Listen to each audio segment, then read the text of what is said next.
قرض بانک و تجارت، درستی نظارت، طرز حلال شفا، همکاری وعده وفا، احکام هجرت، سفر، طبق شریعت نظر، این همه در برنامه ترازوی عمل. بسم الله الرحمن الرحیم. السلام علیکم و رحمت الله و برکاته. تمام بینندگان و شنوندگان عزیز، هموطنان عزیز، همزبانان ما در هر گوشه کنار جهان، از هر کجا که ما رو میبینید، میشنوید و در این ماه مبارک رمضان در عبادت پروردگار هستید، همیشه آباد و سلامت و در امانی الله یگانه باشید.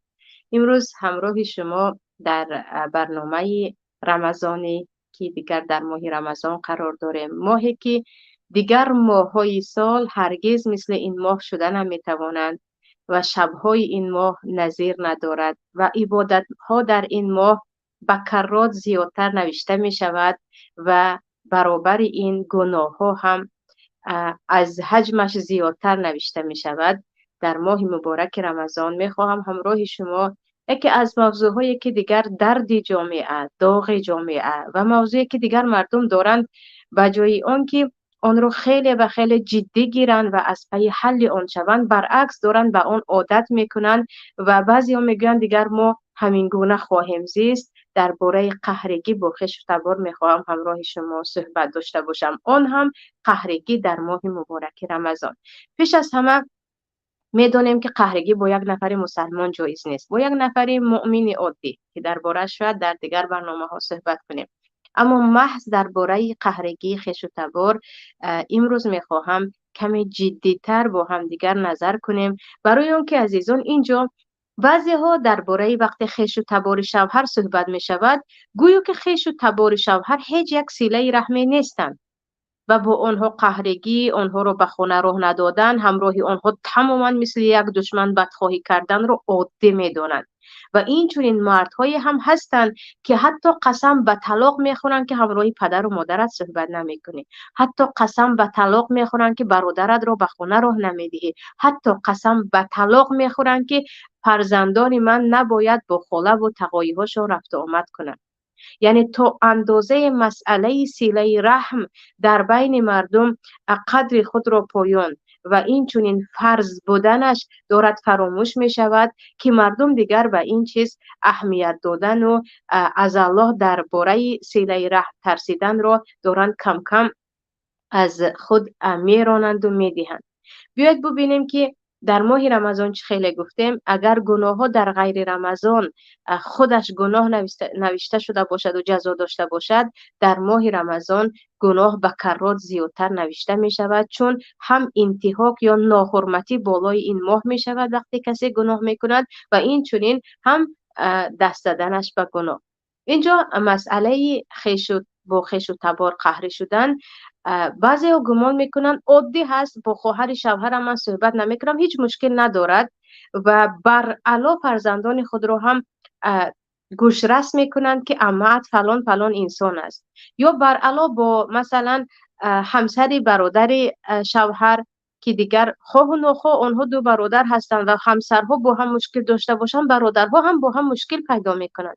و یا اینچنین با مادر شوهر قهری هستند و اگر شنیدن که شوهر به مادرش کمک میکند یا به خانه می آورد، دیگر عروس خودش رو به دست گرفته نمیتواند که من قهری هستم و این رو نمیخواهم.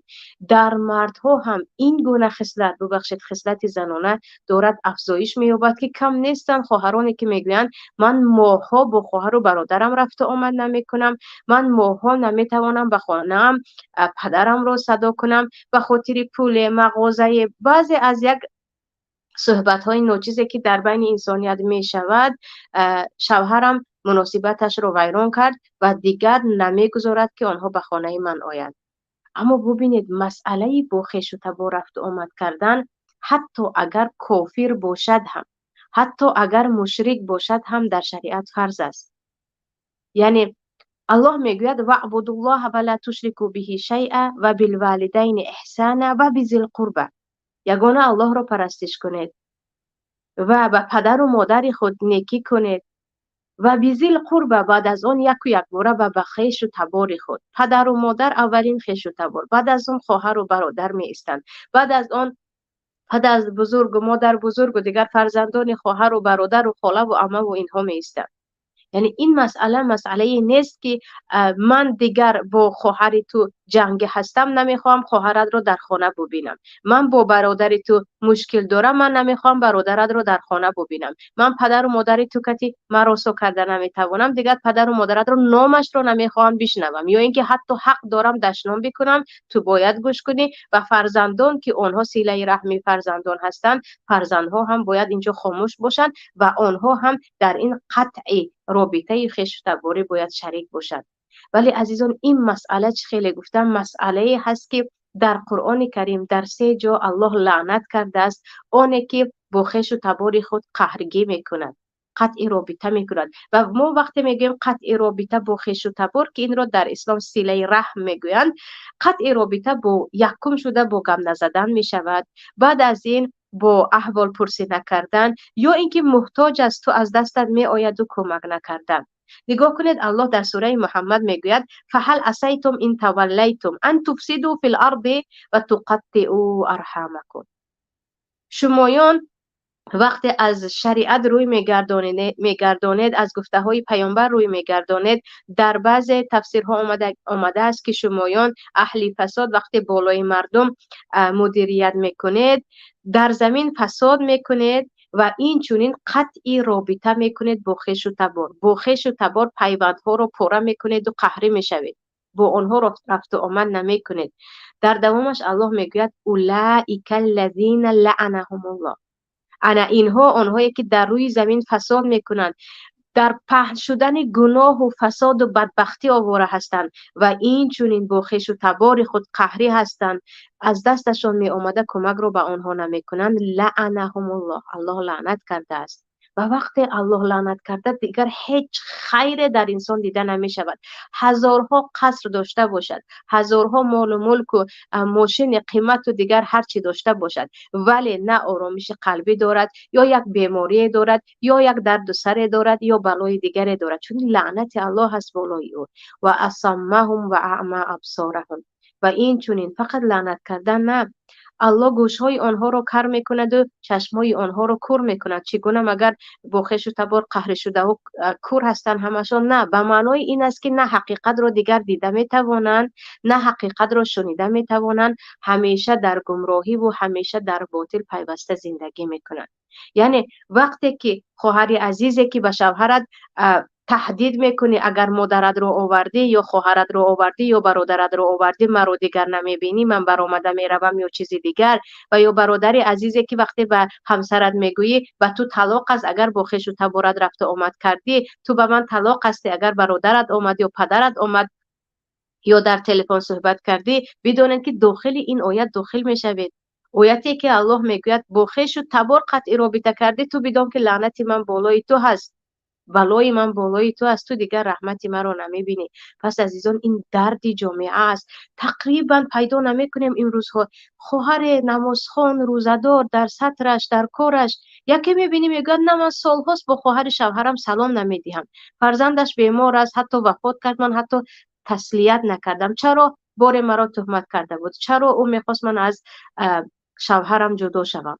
اما فرزندانت چی؟ خیر گفتیم بعضی علما میگویند حتی خویش و تبار زنت، خویش و تبار شوهرت به تو صله رحم میشوند، برای اون خان و خو شما با هم پیوست شدید. بعضی میگن نه صله رحم نیستن چون خویش و تباری خونی و یا گفتم رنگ پیوندی ندارید، اما این تو هستی که سبب میشوی قطع صله رحم شود بین فرزندت و بین خویش و تبار شوهرت، بین فرزندت و بین خویش و تبار زنت یا گفتم همسرت.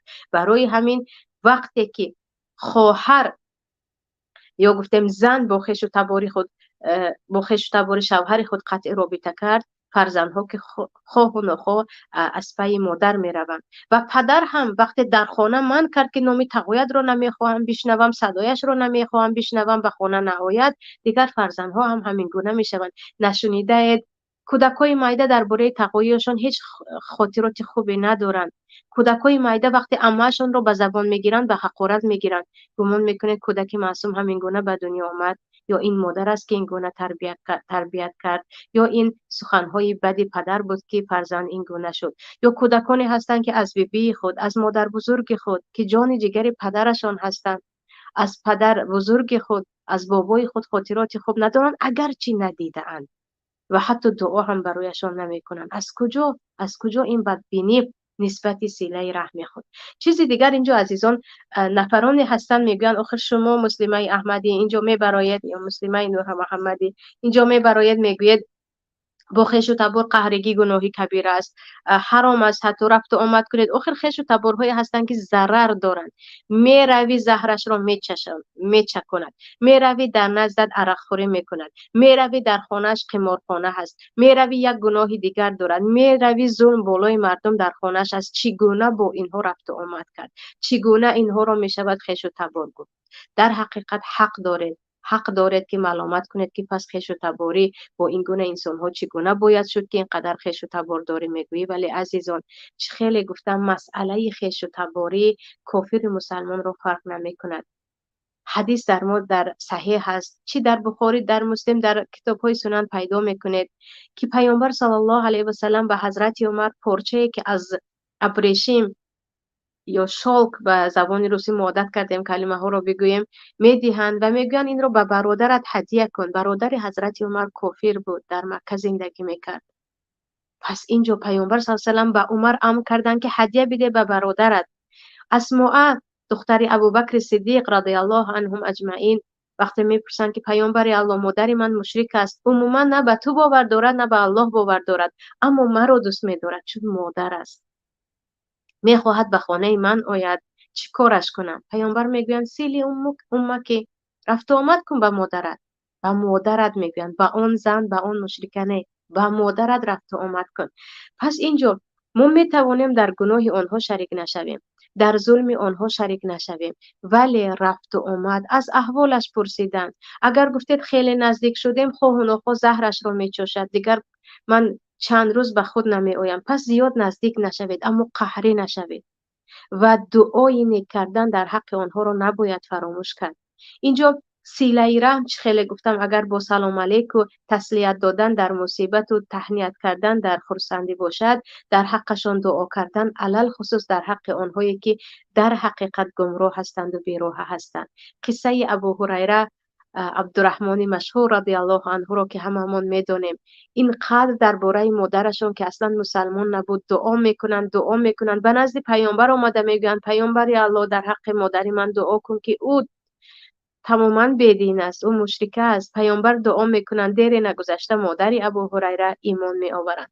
پس اینجا از حق ما هست ببخشید که در خیش و تبار خود دعا کنیم. اینجا خواهرانی که شکایت میکنند درباره ظلم خوشدامن، درباره ظلم خسور یا پدر شوهر، عزیزان چی کار کنیم که صله رحم شوهر ما هست؟ چی کار کنیم که صله رحم خانواده ما هست؟ دربارهشون آیا دعا کرده اید یا فقط شکایت کردیم؟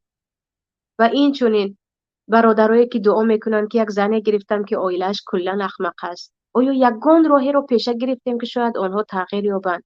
بعضی هدایا هست، بعضی احوال پرسی هست، در بعضی حالتهای سنگین همراهی آنها نشستن است که چقدر تغییرشان میدهد. ببینید امروز مردم از پای خیر کردن هستند زیادی ها، اما خیرهایی که خیلی آلوده ریا هست، خیرهایی که جلوی دوربین، خیرهایی که کردهشان را از صفر تا بالا دیگر به همه اعلان میکنند، خیرهایی که میخواهیم مردم ببیند، اما یکی میبینید خیش و تبار خودت، برادر زاده خودت، خواهر زاده خودت، یزنه خودت، ینگه خودت، تقایی خودت، یکی میبینی خیلی محتاج است، در یک کناری هست، در خانهش چی کمبودی هایی هست. به خیش و تبار خود وقتی کمک کردیم، هم اجر صله رحم است، یعنی هم اجر خیش و تباری هست و هم اجر صدقه هست که در این باره در ما حدیث مشهور سلمان ابن عامر است که میگویند از صدقه علی المسکین صدقه و علی ذی القرابه اثنتان. از صدقه و الصله. وقتی تو به یک مسکین کمک میکنی، این فقط یک کمک عادی تو هست، اما وقتی به خویش و تبار محتاج تو کمک میکنی، بدون که تو هم صله رحم رو پیوست کردی که در بورش اینقدر احادیث زیاد است که کسی با صله رحم خود پیوست شد، الله به او پیوست می شود، یعنی الله به او کمک میکند، رحمت الله بالای او می شود. و همین گونه تو هم رحمت الله رو که تو با او پیوستی و الله تو را دیگر به تو پیوست می شود و این چونین تو هم اجر صدقات رو میگیری. پس اینجا اولاترین یا گفتیم نزدیکترین نفران به خیر و سخاوت ما، اینها خویش و تبار نزدیکی ما هستند. آره اینجا در ما زکات مال رو دادن، زکات فطر رو دادن به پدر و مادر جایز نیست، و فرزند جایز نیست، اما صدقه های عادی، افطار های عادی، یعنی خیرهایی که همیشه میخواهیم، هدیه هایی که همیشه میکنیم، اینها رو میشود به پدر و مادر خود داد و به خویش و تبار دیگری خود داد. و چیزی دیگر اینجا هست که در همین ماه مبارک رمضان زیاد وقت فرزند، چی دختر باشد چی پسر، چی دختر باشد چی پسر، که خواه و نخواه مهر فرزندی هست. از یک طرف امر پروردگار که تو باید به پدر و مادر خود نیکی کنی، از یک طرف دیگر مهر و محبت خداداد که در قلب فرزند و در قلب پدر و مادر جایگیر است. بعضی برادران میخوان به پدر و مادر خود کمک کنند، کمک های خوب هم کنند، برای یک ماه آذوقه فرستند، برای یک ماه یا گفتم یگان گوسفند برایشان قربانی کنند که دیگر با قوت ماه رمضان رو گذرانند، یا یگان هدیه خوبه. میبینید که یک و یک باره چهره عروس یا چهره زن خانه دیگرگون می شود. گویا که شوهر اگر برای یک ماه به پدر و مادر خود کمک کرد، دیگر دنیای اینها تمام، دیگر اینها از گرسنگی میمیرند، دیگر با همه اینها خانه خریده نمیتوانند. و عجیبش این است ما خودمون خانه نداریم، این دارد به پدر و مادرش 10,000 پول میفرستد. ما خودمون هنوز در بالای سرمون بام نداریم که همیشه اشاره از خانه است، این به خواهر بیوه‌اش دارد پول میدهد، یعنی به شوهرش. ما خودمون هنوز ماشین نداریم که همه ماشین دار هستند، این رو دیدم که به پدر و مادرش یک هدایای در رمضان فرستاد. یعنی اگر همین هدیه یک ماه رو اگر نفرستاد، شما صاحب خانه میشوید، شما صاحب ماشین میشوید. و برعکس این خواهرهایی هستن میگن فقط به خاطر 2-3 کیلو گوشت یا 2-3 کیلو شیرینی، که اون هم از پولی که خودم پس انداز کردم یا اینکه از کمک پولی که به فرزندان میدهند از اون گرفتم، شوهرم دیگر مرا تهدید به طلاق کرد. شوهرم به من گفت یک بار دیگر این کارو کردی تو طلاق هستی. ما خودمون شرایطی خوب نداریم، چرا تو به پدرت پول میفرستاده ای در رمضان، چرا تو به مادرت پول میفرستاده ای در رمضان. یعنی بر علا پیش راه صله رحم رو گرفتن است، بر علا پیش راه قانون الله رو که الله میگوید و بالوالدین احسانه و به پدر و مادر خود نیکی کن گرفتن است، که نه اینجا من هستم، من نمیگذارم که تو به پدر و مادرت کمک کنی، زن هم یا مرد هم، اما نباید تا این اندازه به غضب الله خود را فرو برید، تا این اندازه خود را به قانون الله، به شریعت الله جنگ اندازید و بگویید که نه الله گفته باشد هم اینجا من هستم، اول حقوق من. در یگان جا گفته نشده است که حقوق پدر و مادر از یگان انسان دیگر پایان باشد، در یگان جا. آره شاید به شوهر برابر است یا نه، این مسئله هست، اما در یگان جا تو شوهر کردی دیگر به پدر و مادرت میتوانی تماما کمک نکنی، قطع رابطه کنی، بیمار شد دیدن نروی، این گپ ها وجود ندارد. زن اگر به این چیز به خاطر شوهر دست داد او گناهکار می شود، چون حکم الله را از حکم شوهرش پایان می دارد. اما چیز دیگر عیناً به همین نفرانی که میگویند ما خونه نداریم و چرا به خویش و تبارش کمک میکرده است، ما ماشین نداریم و چرا به خویش و تبارش کمک میکرده است، این رو ببینید. انسان با ایمان، انسانی که به یگانگی الله ایمان دارد و به پیامبری محمد صلی الله علیه و سلم ایمان دارد، حدیث در صحیح بخاری هست و این چنین در تمام کتاب های سنن که حدیث خیلی مشهور است. پیامبر صلی الله علیه و سلم میگویند من سره ان یبسط له فی رزقه او ینسأ له فی عمله فلیصل رحمه. میخواهی رزق تو وسیع شود، با برکت شود، پولدار شوی، چیزدار شوی، میخواهی عمر با برکت بینی، از بیماری ها دور باشی، عمرت با فیض و برکت باشد، همه هوس تو را خورن که کاش مثل او زندگی میکرده، فلیصل رحمه. با خویش و تبارت رفت و آمد کن، با خویش و تبارت رابطه رو نگه دار و رابطه خویش و تباری فقط رفت و آمد، احوال پرسینی، هدیه دادن، بیمار است دیدن، محتاج است کمک کردن، غمزده است، اگرچه عرق نوش باشد، اگرچه یک گناهکار باشد، در نزدش نشستن و به او تسلیت دادن است. پس خواهرانی که میگویند نه چرا ما تو خانه نخریدیم نمیگذارن کمک کند، بدانید که کمک شوهر شما بر اینو اگر به الله تکیه کنم باید یک کلمه بگویم، کمکی که شوهر شما میکند ضمانت او به الله هست. یعنی الله آن کمک شما رو به شما میرساند، نه 1 درجه تا 700 و از آن زیادتر، چون این وعده پیامبر است. چون وعده پیامبر است که پیامبر صلی الله علیه و سلم گفتن رزق با برکت میخواهی، ببین با خویش و تبارت نیکی کن، کمک کن، رفت و آمد کن.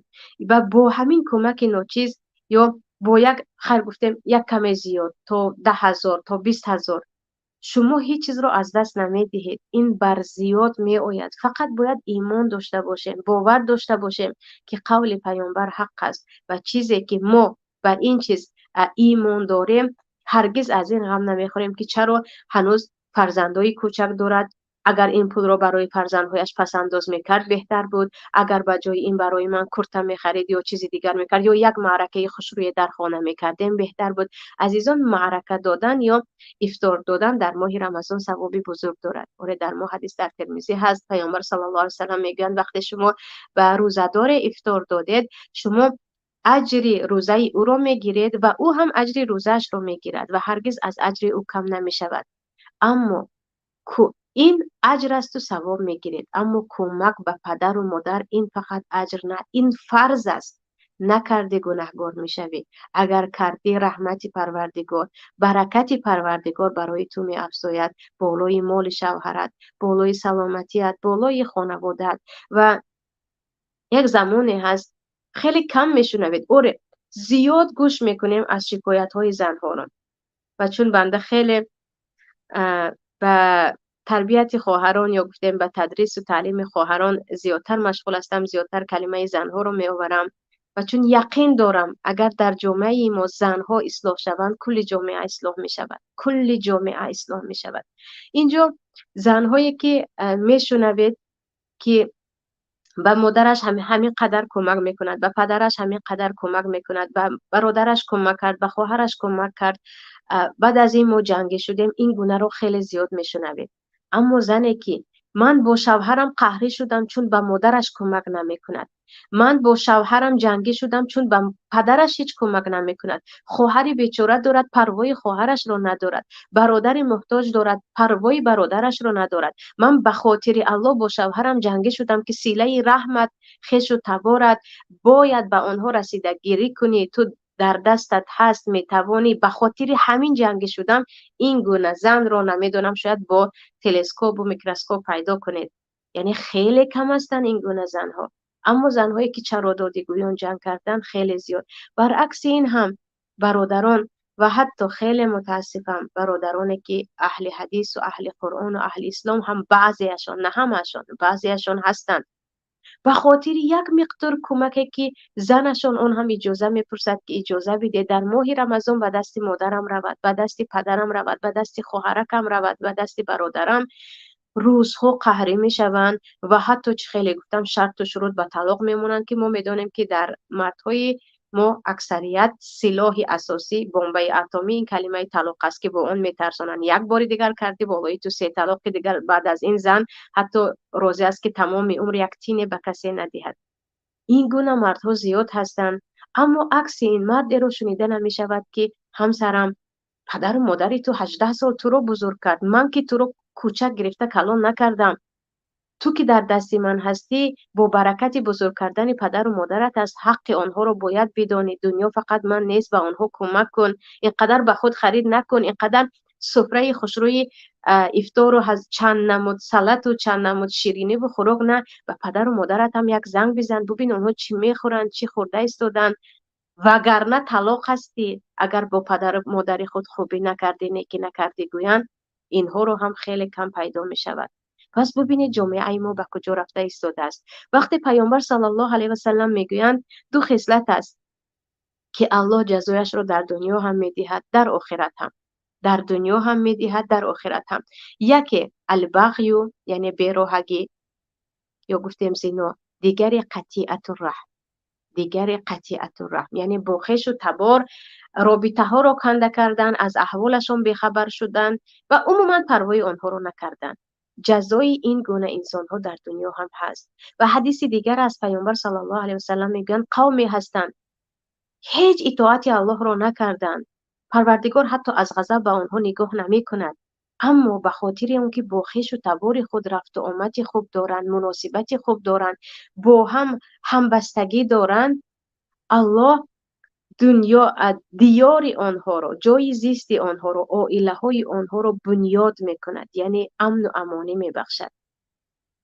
وقتی امن و امانی از طرف پروردگار آمد، این همه طلاق و این همه جنگ و جنجال و این همه خودکشی و این همه بی‌راحتی و فرزند و زن و همسر رو دیده نمی شود. پس بیاید ببینیم به این مسئله جدی نگاه کنیم، برای اینکه مسئله‌ای که در حقیقت دارد در بین ما عموما جدی نگاه کرده نمی شود و نفران قهر زیاد هستند و نفرانی که پروا ندارند به من چی به او چی، از خویش و تبار خود هم خیلی زیاد هستند، در حالی که پیامد این عقوبت این الکی در دنیا چگونه که پیامبر صلی الله علیه و سلم گفتند دیده می شود. اما عکس این رو ببینیم، چی خیلی که رزق آدم زیاد می شود، برکت عمر انسان می شود، برکت خانوادهش می شود، برعکس این با خویش و تبار مناسبت خوب نداشتن، مراسای خوب نداشتن، داری و به آنها کمک نکردن، تمام این برکت رو میبرد. اما خویش و تباری که گناهگار است، بر علا در ظلم است، در کارهایی هست که دیگر انسان نمیتواند او را ببخشد. عزیزان، نبخشیدن چیزی طبیعی است. گاهی می شود که یک نفر را نمیتوانی ببخشی به خاطر آنکه نه توبه کرد نه عذر پرسید. اگر تو بخشیدی او در ظلمش دوام میدهد، این مسئله جداگانه است که باید درباره‌اش صحبت کنیم. اما احوال او را پرسیدن که خوب استی، اگر بیمار شد به دیدار بینیش رفتن، یا در حقش دعا کردن که پروردگار اصلاحش کن، قلبش را، عملش را، زندگیش را اصلاح کن، به تو برگردد و نزدیکانش برگردد. انا این صله رحم است. یکی فرزندکش گرسنه است، یکی خودش به حالت اگرچه گناهگار باشد، به حالت افتاد که به نان محتاج، به لباس، به داروی، حتما باید چون خویش تبار ما هست از او پرسیدگی کنیم، از احوالش با درک باشیم و یقین بدانید این وعده پیامبر است صلی الله علیه و سلم. هم رزق شما وسیع می شود و هم در عمر شما برکت می شود و این چونین در خانواده شما، در فرزندان شما هم برکت می افزاید. اما قهرگی خیلی گفتم جزاهای دارد که بیخبر هستیم، برای همین نباید قهر شد، نباید با خویش و تبار علاقه ها رو کنده کرد، بلکه همیشه کوشش کنیم با دعای و با احوال پرسی و با هدیه از احوال آنها با خبر باشیم. ببینید که چقدر یک آرامش آسودگی به قلب هم می آید و به زندگی هم می آید. در این باره صحبت کنم، خیلی صحبت ها زیاد است، ولی چون افطار هم نزدیک است و ماه رمضان است و شمایان هم خسته هستید، شمایان رو به الله یگانه می سپارم. در برنامه های دیگر باز آید موضوع های مهم رمضانی یا خود عائلوی و اجتماعی با هم صحبت خواهیم کرد. در پناه الله یگانه باشید. پروردگار روزه و نمازهای یکایک ما را اله قبول کرده باشد. از پی خویش تبار خود باشید، علل خصوص زنها و شوهر خود امر کنید با خویش تبار خود مناسبت خوب داشته باشند و میبینید آنها هم یک بار تغییر مییابند. السلام علیکم و رحمت الله و برکاته.